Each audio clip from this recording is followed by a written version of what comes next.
Welcome, and so excited to be here. And the last session was so dynamic with Rajiv and Courtney. So first is I want to thank the entire AWeB team for giving Women in Cloud community an opportunity and access to host the Female Founder track.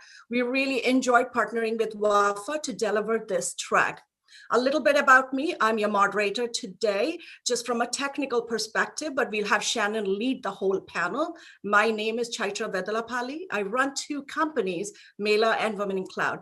Today, as a co-founder and a president of Women in Cloud, I would like to guide you through an engaging experience to get you connected to investors and also share best practices to create access to investment. So let me take a moment of why we are here today and why this particular experience was created. Let's all imagine what the world would look like when women, especially female tech founders, and the entire community are given equal access to build cloud tech innovation and win $1 million of corporate opportunities so they can create new jobs. Is it happening today?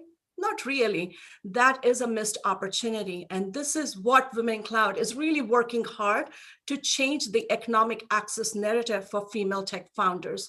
So we are a community and we are an economic development organization with a massive mission to create $1 billion in economic access by 2030. So time and time again, women are told that there is not enough pie to go around. We said, so what? Let's make a bigger pie. And today is one of those experiences where the investors are going to talk about how to create bigger pies. So what are you going to do today is first, there are core intentions that I have set and we would like all of you to know about. First, take time to learn the best practices to achieve a great founder and an investor relationship. Just now, Rajiv and Courtney talked about it. It was really enlightening conversation, so make a moment to revisit that session again. Second is connect with investor through our boardroom breakouts today. It was pretty powerful, so I want you to really take a moment from 12 to 12:40. That's when things are going to happen. And second is explore best practices around product management and solution development from corporate executives. As a woman founder, you need to know the best practices in building tech solutions. And the last one is join the delegation in our digital network and keep the conversation going. In this particular session, what I want you to do is have Q&A and vibrant, and also use all the social emojis to show the love to the investors. So with that, I want to hand over my baton to Shannon Grant. She is the moderator of a powerful panel talking about what if gender lens investing becomes the normal. So Shannon is an investor and also a network builder. And she creates value at the intersection of community and capital. She loves working with early stage founders and funders, supporting the world's next visionaries and innovators. I got an opportunity to connect with her, and it's fabulous what you will hear from her. She backs women-led consumer and marketplace companies and gives them resources, connection, and platform to help them through the journey. Some of the investment that she has made is Mitten Ice Cream, Coffee Meets Bagel, and the 22X Fund. Last year, she also co-launched and served on a board of directors of Wharton Alumni Founders and Investor Association, a group of 2,000 women founders and funders to help women and emerging managers tell their stories and close their rounds. With that, Shannon, take your stage. Thank you so much for that warm and lovely introduction, Chaitra. I don't even have to introduce myself after that, so thank you. Well, first, happy to be kicking off this wonderful panel this morning. And I would actually just love to go around the screen and have everyone share a little bit about who you are and the organization you're with, just to get a sense for who's on stage today. So right next to me, first up on the screen is Karen. Would you like to kick it off, Karen? Sure. Hi, everyone. My name is Karen Cohn, and I am a venture partner in the Masters Fund. The Masters Fund is a gender lens fund, and we're focused on women entrepreneurs, women founders, and founding teams. And we generally work at the bridge seed to Series A level. of founding and focus on helping women move forward. I also work on the boards of several startups in the tech and area, in particular AI and fintech. I come from many years in the corporate world. I was the CEO of a midterm or late stage startup, I should say, for many years, which I sold. But I also have been an executive and a board member in some large companies, including Gartner, most recently Microsoft, not on the board, of course, and IBM and MasterCard. So that's me. Thank you. Thank you. Wonderful. Happy to have you here. Just going around the screen, Seema, would you like to introduce? Can you please introduce yourself? Yes, thank you, Shannon. Thanks for inviting me, Chaitra. Amazing group. My name is Seema Chaturvedi. I am founder, managing partner of AWE Funds, where our purpose is to achieve women equity. It's a double entendre on equity, making the equity class available and making it equitable for gender businesses. So we say we invest in innovative enterprises that promote gender equity. We do it by investing in a broader definition of women businesses, which in our definition includes businesses that are owned, led, influenced. And while some men say that all businesses are influenced by women, we've actually taken a very detailed, diligent, studied approach to what constitutes a business that gets influenced either on the supply chain side or market making side. Our fund invests specifically in pre-Series A, Series A round, typical check sizes, $500,000 to with follow-on rounds to $3 million. Our sectors include health tech, agri is big for us, and education, fintech, and sustainability. I am also founder, chair, non-exec chair of a foundation. We call it Achieving Women Enterprise or Foundation. The idea is to help with capacity building because we think both go hand in hand in promoting economic independence for women. Wow, full plate. Thank you. Happy to have you here. I'm going around there. Robin, can you introduce yourself, please? Sure. Hi, everyone. I'm Robin Lee. Thank you so much for having me here today. I'm with a fund called GGB Capital. I'm based out of New York. Our fund is a global VC. We've been around for 2 decades. We're currently investing out of our Fund 7, which is a $1.9 billion fund. We're a multi-stage fund, so we invest anything from seed to pre-IPO and cover many sectors, actually. So anything from consumer and digital economy, which is what I cover, to enterprise and deep tech. And we have offices all over the world. I'm in New York, but we have 2 offices in the Bay Area, San Francisco and Menlo Park, as well as Singapore, and 2 offices in China, which is Beijing and Shanghai. Wonderful. Happy to have you here. David, you're up. Hey, everyone. Great to be here today. My name's David Thacker. I'm a general partner at Greylock, which is a Silicon Valley venture capital firm. We just raised our 16th fund. It's a $1 billion fund. And we do mostly Series A, Series B, early stage investing, although we do some seed stage investing and growth stage investing. And the primary domains are consumer software and technology, as well as enterprise software and technology. I joined Greylock earlier this year, and before Greylock, I spent a very long career in Silicon Valley in product management roles and product leadership roles at companies including Google and LinkedIn and Groupon. So very excited today to be here and to connect with a lot of founders and talented product people. So thank you. Thank you. Happy to have you here because this conversation can't actually happen without the men in the room. So thank you both. And actually, well, you, and then also last up on our panel is Rajiv. Rajiv, could you share a little bit about what you're up to? Yes, my name is Rajiv Kapoor. I'm one of 3 leaders of an up-and-coming fund called Chai Angels. We are primarily focused on unlocking the power of female investors. So 48% of our LP base is female investors. The industry average is 11% of money is managed by female investors at VCs. And as a result of that, we also invest in a lot of female-founded startups. So we've invested in 30 female-founded companies since last summer. But in our search for winners and making money for our female investors, we sometimes will invest in men-led startups as well. And so that's our mission. Wonderful. Well, thank you all. Thrilled to have you here today for this important conversation. And for those tuning in, just setting the stage a little bit, I think we will just running through the numbers. Like last year, we had 130 billion invested in venture capital, and we saw 2.8% of it go to female founders, up from 2% the year prior. And it's really, when women are 50% of the population. And so the question becomes, how do we make this world look more like the real world, which is a 50-50 world?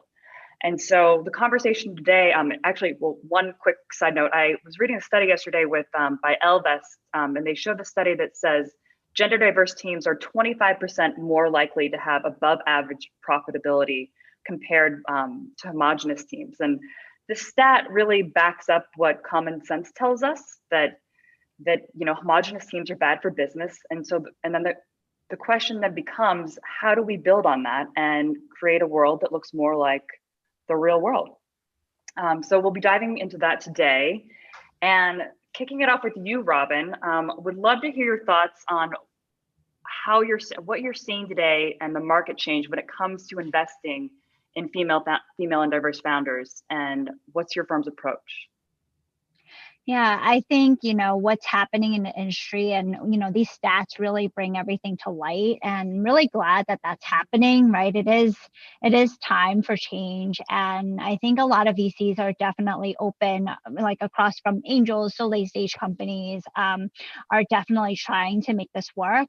From a GGV perspective, we are a global fund, and so diversity is very core to us. We have founders from all over the world. Even in just the past few years alone, we've invested in over a dozen female founders and CEOs. And so I think, one of the biggest things that we do is invest in diverse team members, like you mentioned, Shannon. That's really important too, not just on the portfolio company side, but also on the investment team side. And so we have from junior associates to partners. We have male, females, different ethnicities, and so continue to build that, because that brings in a lot of different communities and networks, as well as like backgrounds from different schools. Like for my undergrad, I went to Rutgers, which is a state school, right? It is not necessarily just the Ivy League network. And so I think very important to bring diverse backgrounds, as well as communities and networks into kind of like the pipeline as well. Having different geographies help, because you can only do so much if you're based in one place. And so we find it very fortunate that we have different offices around, the US and the world to do that.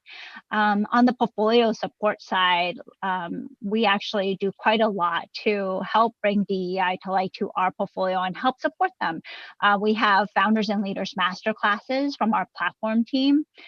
They recently hosted one around effective allyship and inclusive design. And so it's not really just from an investment perspective, but how do we support our portfolio and their leaders to continue to bring in diversity from the talent side as well. And so these are a couple of things that we're doing. We obviously try to support different networks too, like advancing women in product and women in cloud. So really excited to be here to do that.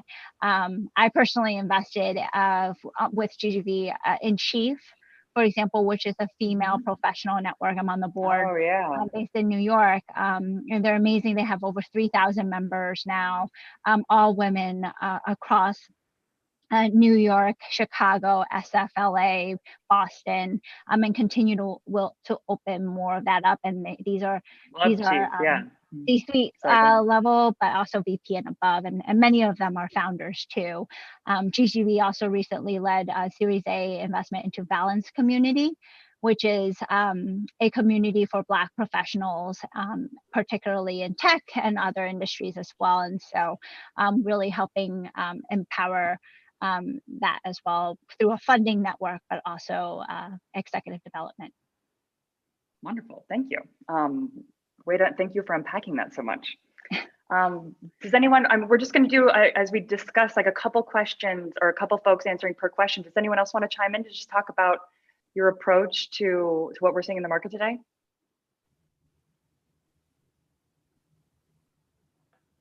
Yeah, I can go. Don't all speak. Everybody was Come being on, too guys. polite.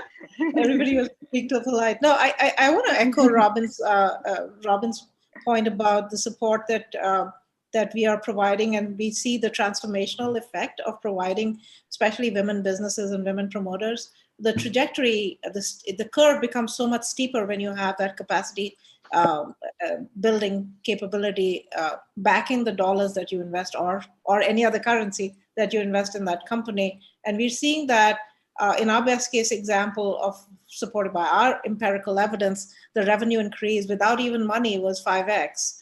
So that just speaks to the power of providing founders with that bespoke mentoring, if we can provide them that. And I'm seeing more and more mentors, more and more founders gravitate towards, it's already always been true that they went to venture capitalists who had domain expertise, but I think increasingly also looking for that additional layer of support is something that we are seeing people come to us for, knowing that we have the ability to provide that. Wonderful, thank you. Up next, I'd love to switch over a little bit to criteria for investing and how you find conviction around an investment. And really, what are you looking for when you're evaluating opportunity? And just walk us through that process. You want to kick that off, Rajiv? Yeah, absolutely. Thank you. So, I mean, it really starts with the people. So you meet, a really incredible person or team, and you just want to back that person. You're sitting there having a coffee and you're like, this makes a lot of sense. They might be talking about where they're going and it's very clear, and you kind of have agreement on where they're going. And then what I kind of also look at is product versus other products. So I guess that's because I have a marketing background. So I'll be looking at, like a Tesla compared to a Ford, or is it a Ford compared to a GM, or what is that difference between this company's product and other products on the market? Ability to raise money, maybe the third thing. I kind of just want to mention though, what happened with female, like when I decided I wanted to find some female founders, like in the area that, with my criteria, I was having a hard time. So I decided I'm gonna loosen up my criteria and like, maybe I will look at other geographies. So I found some incredible female founders in London, or maybe I'll look at earlier stage and I'll go right to the beginning. And if I'm right, there's more upside. What's the problem with that? And I can help them more. That's a lot of times that's the point where they actually need the help. It's like before the big round has come in and, they're kind of scraping by. And so I kind of felt like, I think that's what I really had to do to find these incredible people. They're in different places. They're not all at that prepackaged moment in time, like Series A, ready to go. So I need to go find them where they are, and they are amazing. They're just not all right there right now. True. Anyone else want to piggyback on that as well? Thank you. Yeah, I just wanted to add something real quick, because Rajiv, when you said opening up geographies, one thing that reminded me was actually opening up different time zones for events, or even just being mindful of that.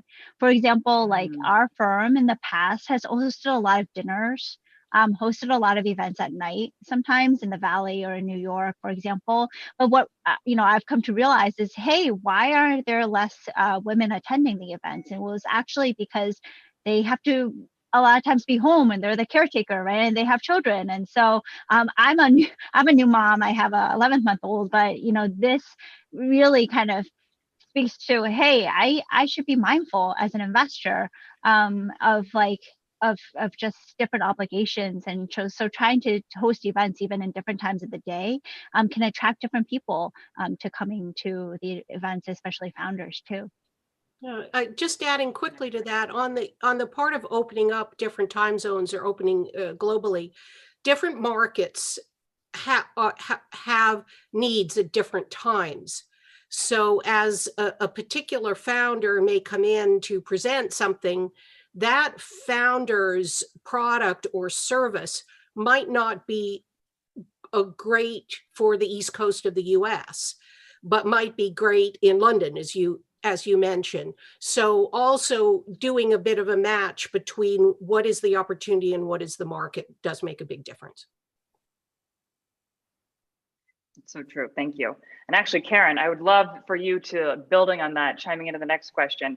How do you, when evaluating a deal or in a company, like how do you think about, when thinking about team, what do you believe is the single most important question to ask? And how do you really determine between a good and a great company? Well, I have to say there's more than one question, that I ask, but Rajiv did mention the importance of the team. And there are a few questions, and I'll just run through a few quickly that run through my mind as I'm meeting with a founder or a founding team and someone is presenting. And those questions, how I tease out that information is going to vary based on what's happening in the particular situation. But most obvious, of course, is does the team have the necessary experience it takes to deliver whatever it is they've set out to do? So this means both the technical competency and the commercial competency. And I will look for it with the founder, but also other team members. Maybe they do have a CEO who's different from the founder or another team member.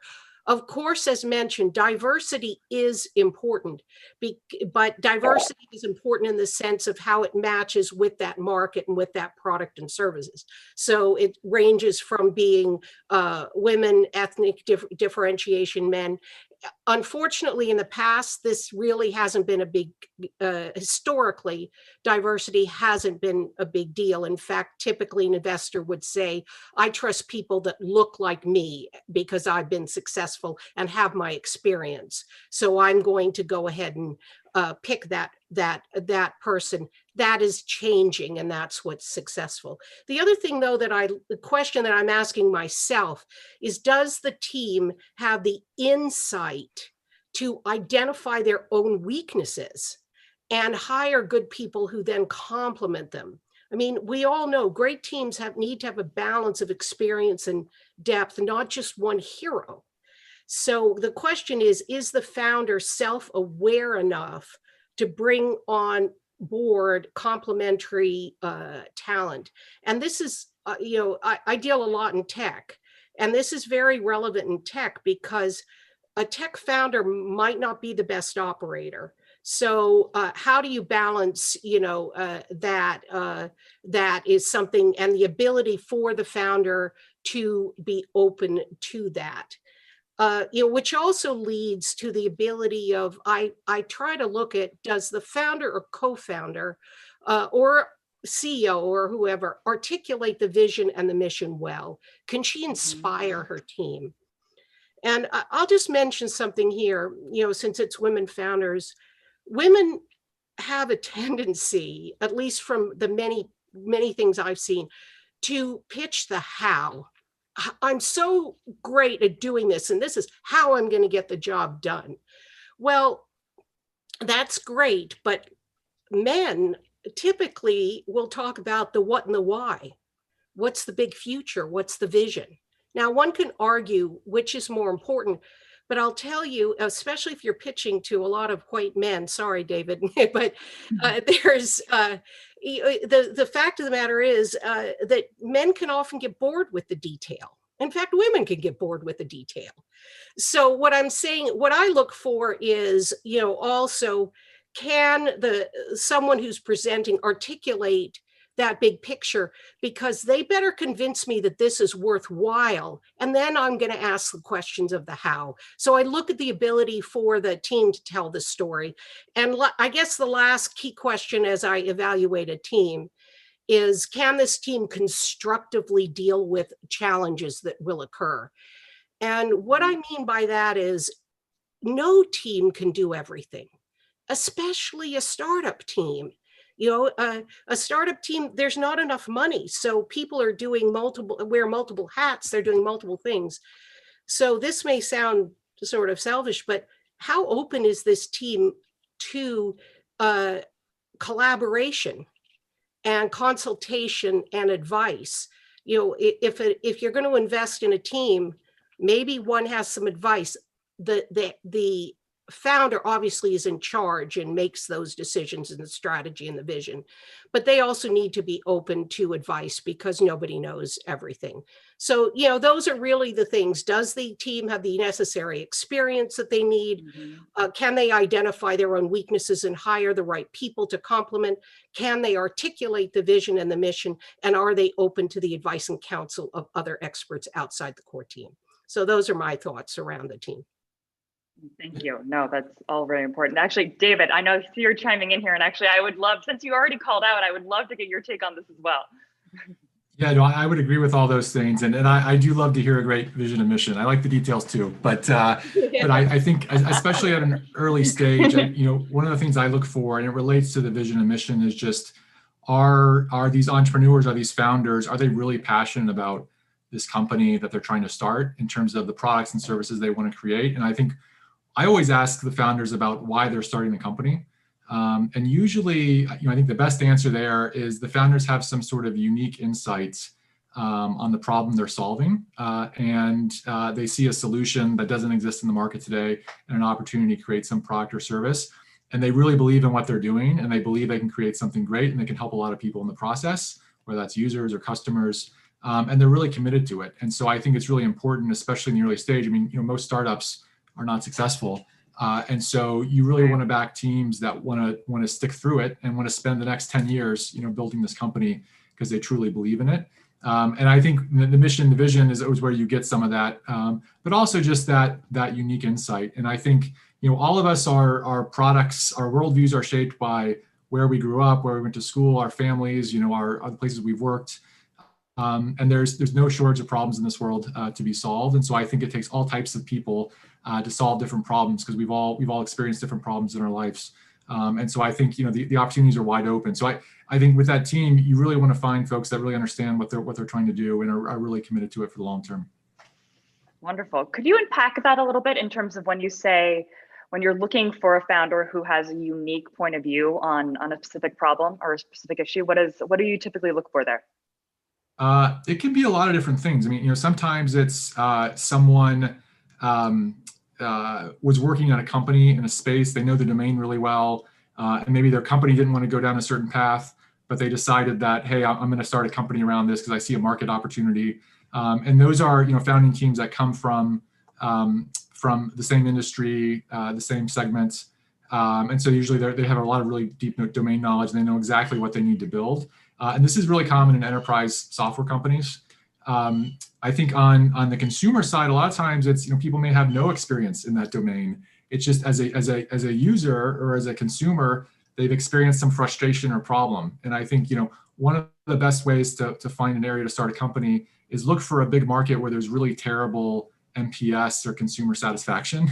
And chances are that's a good place where you can reinvent things. So you see right now, a whole set of companies on the consumer landscape, which are reinventing the way we bank, the way we shop, the way we learn. And again, a lot of times this is, as just a consumer, you might come into some of these friction points.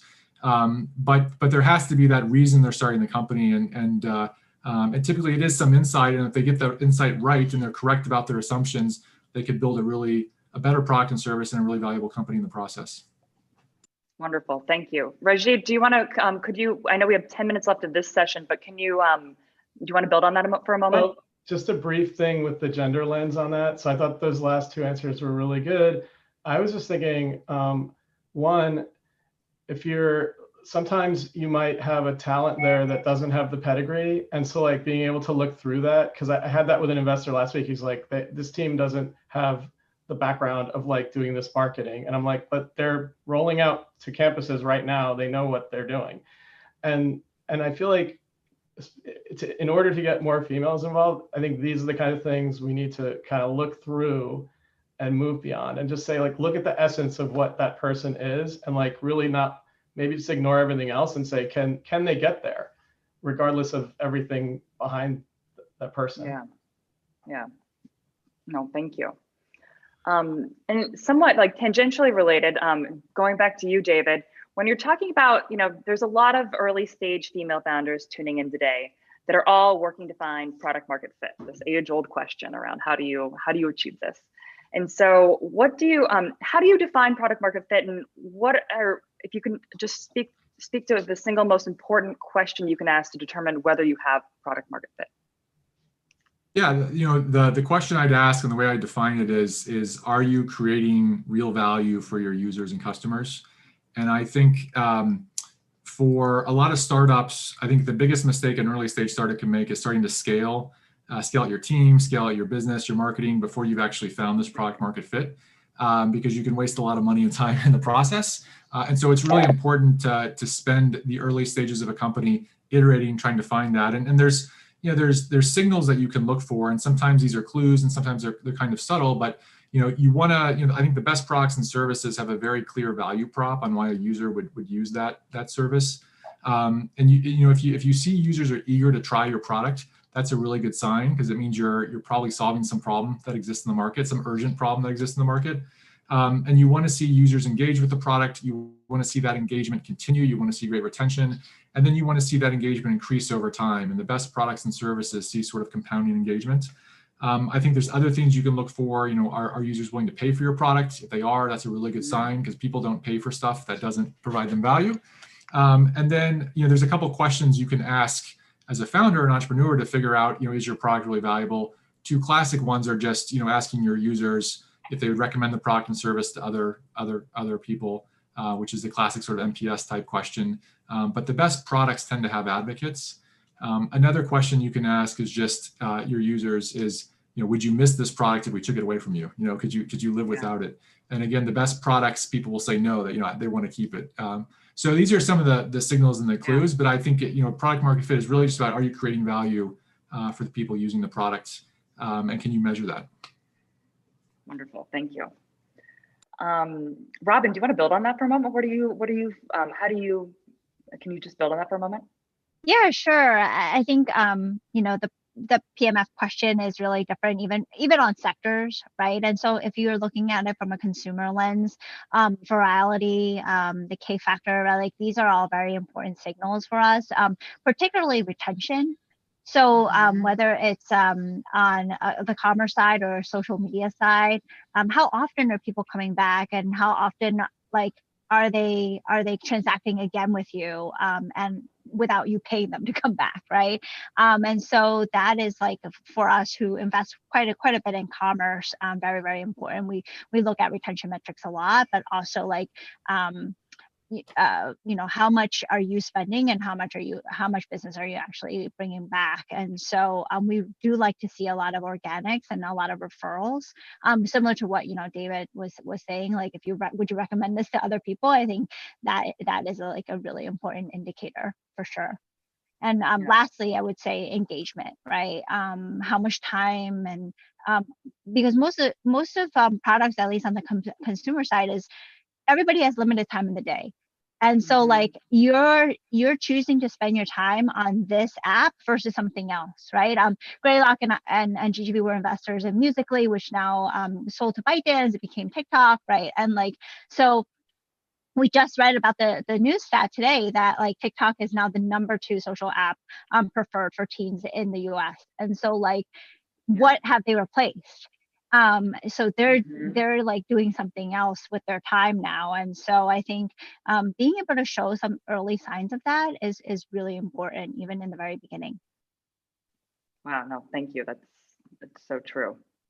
And then last question of this session, just going switching over to advice. And so Seema, I'd love to turn it over to you. And what advice are you giving folks right now in these COVID times? What are you telling the female founders in your network? Well, so it's interesting, this COVID, and we're about to release a study on the challenges and opportunities presented by COVID for women entrepreneurs. So I'll just give you the headline because it's about to come out, was that this has been a massive leveler, or has the potential to be a massive leveler in terms of gender parity, because for the first time, men are recognizing it's not so bad and you can actually work from home. And so that's and it's a real job. You don't have to be in an office building to be considered to be doing a real job. But specific to what advice we are giving, look, the three things we tell all the companies. One, cash is queen. So that's just our gender lens play. I've never heard that before. I like it. Cash is queen. Yeah, I'm thinking of copywriting it at that point. But it is important to have a runway because we don't know when the vaccine is going to come out. We are telling our companies to, or at least the new opportunities we're looking at, have at least 14 to 16 months of cash or visibility on cash. Second, we're saying, look, either pivot because the old adage, pivot or perish, is getting more real. We've had companies, and we've seen some really innovative ideas. I'll give an example. A hospitality company was struggling because obviously there was no footfall. They then, and we do invest in India, they decided to then become a center next to the hospital, which was totally run down by a number of patients. They essentially extended and made it a guest house for patients or for family, attendants, etc. So that was an interesting way to keep the cash coming. And the third advice we tell them is communicate with all three of your critical stakeholders. Definitely most urgently with your employees, because you don't want, ideally, you're not letting go of them, and you have the wherewithal to keep them. The second being your suppliers, depending on what line of business you're in. And third, very importantly, with your customers, and find new, innovative, cost-effective ways.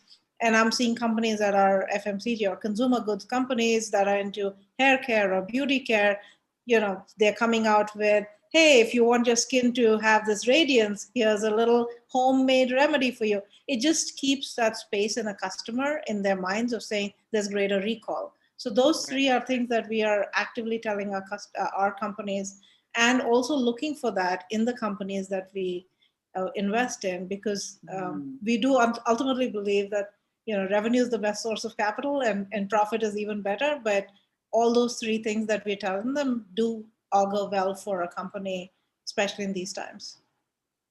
No, thank you. And just to keep this balanced and inclusive, David or Rajiv, I'd love either of you to chime in here as well before we close out.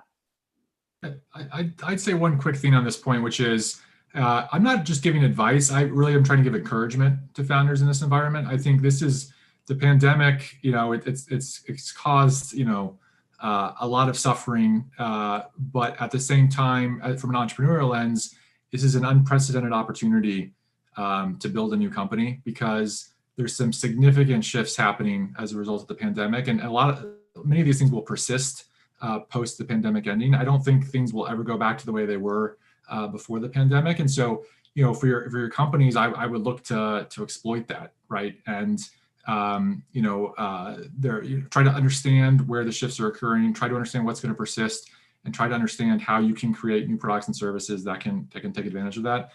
Because our startups, a number of them are seeing unprecedented sort of growth and acceleration as a result of the pandemic, and it hasn't benefited all founders and all startups, to Seema's point. And so you may need to pivot around that if it's hurting your business. But I'm trying to give encouragement. I mean, I think this is going to be a unique time when we look back on history, sort of a turning point for a lot of different types of technology and in terms of adoption, and whether it's consumer or enterprise behavior shifting as a result of what's happened today. Yeah, and I just say to female founders, reach out, ask for help, ask me for help, reach out to the community. We're all here, happy to spend time on it. Wonderful, thank you. You hear that, female founders? Ask for help. All right, well, good. I know we're coming up on time here. Chaitra, would you like to, are you still on? There you are. Okay. I'm here. Hand it over. First is Shannon, fantastic work in moderating this panel. A couple of things I learned. Cash is queen. Yes, cash is queen. Second is, yes, we do need to encourage, and really thankful to all the investors having such a positive conversation, and also giving confidence that we can actually innovate in the midst of pandemic. And third is pivot as it's needed. So according to the recent study by Boston Consulting, it says if men and women are around the world are participating equally as entrepreneurs, the global GDP could ultimately rise by approximately 3 to 6%, boosting the global economy from $2.5 trillion to $5 trillion. So my ask for all of you is please make an effort to really consider investing more and making female founders create new jobs.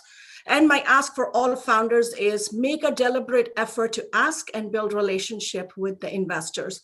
So the next session that we are going into is the most fun, innovative one, which is Future Tech Enterprise SaaS Solution.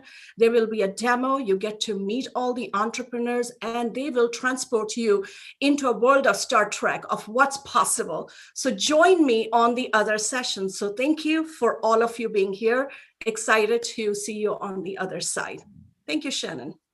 Nice meeting Thank you. you. Thank you all. Thank you so much. Bye-bye. All right. Take care. Bye.